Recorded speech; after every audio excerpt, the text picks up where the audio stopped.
40,000 years ago, a young woolly mammoth took its final breath in the freezing Arctic. But today, that child is finally telling us exactly what happened in its terrifying last moments. We were always told that RNA, the very messenger of life, vanishes within hours of death. But deep in the Siberian ice, a miracle was waiting to prove every textbook wrong. Deep in the Siberian permafrost, the ground is a graveyard of secrets. For researchers like Love Dalane, these frozen wastes are the front lines of a race against time. In 2010, tusk hunters on a riverbank near the Arctic coast stumbled upon something that stopped them in their tracks: the mummy of a juvenile mammoth, nicknamed Yuka.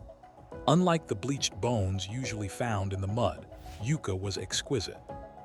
To look at Yuka was to look back in time. The carcass still had patches of reddish fur, a twisted trunk, and even its brain remained intact. But the team wasn't just looking for a body, they were looking for a ghost. They were driven by a moral duty to uncover the life story of this creature that had been frozen for 40,000 years, risking their careers on a theory that most of their peers called impossible. The rescue of Yuka's biological secrets was a logistical nightmare. As the Arctic soil thaws, it becomes a race. If these tissues aren't recovered immediately, the oxygen and bacteria destroy everything. The team focused on 9 different mammoths, but Yuka was their golden ticket. They were hunting for RNA. To understand the stakes, you have to realize that DNA is like a dusty blueprint in a library, but RNA is the librarian who actually builds the house. It is the key to seeing which genes were turned on the moment Yuka died. But RNA is notoriously fragile. It's a single strand that usually falls apart the moment a heart stops beating. Scientists had spent decades assuming ancient RNA was a myth. The team had to handle the samples with a level of care that felt like performing surgery on a shadow. As the samples reached the labs in Stockholm and Copenhagen, the doubt began to mount. External skeptics argued that any RNA found would be modern contamination, just noise from the scientists themselves. The pressure was suffocating. Then a massive curveball hit the team. For years, based on Yuka's physical features, every paleontologist on Earth called Yuka a sheep. But as the genetic sequencing began to flicker onto the screens, the team saw something that shouldn't be there: a Y chromosome. Panic set in. Had they mixed up the samples? Had they contaminated the greatest find of the century?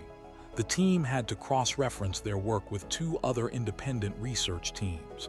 It was a moment of profound uncertainty that threatened to discredit the entire study. They weren't just fighting for a discovery, they were fighting for their reputations. The validation didn't come from a shout, but from a terrifying realization. The RNA was real, and it was telling a story of trauma. In Yuka's muscle tissue, researchers found a high concentration of cell stress markers. This confirmed a dark prehistoric drama. Yuka hadn't just fallen, he had been hunted. The jagged marks on the skin, combined with the molecular stress in the muscles, painted a picture of a young mammoth being pursued by cave lions, the apex predators of the Ice Age. The RNA imprinted the fear and the physical exertion of those final minutes.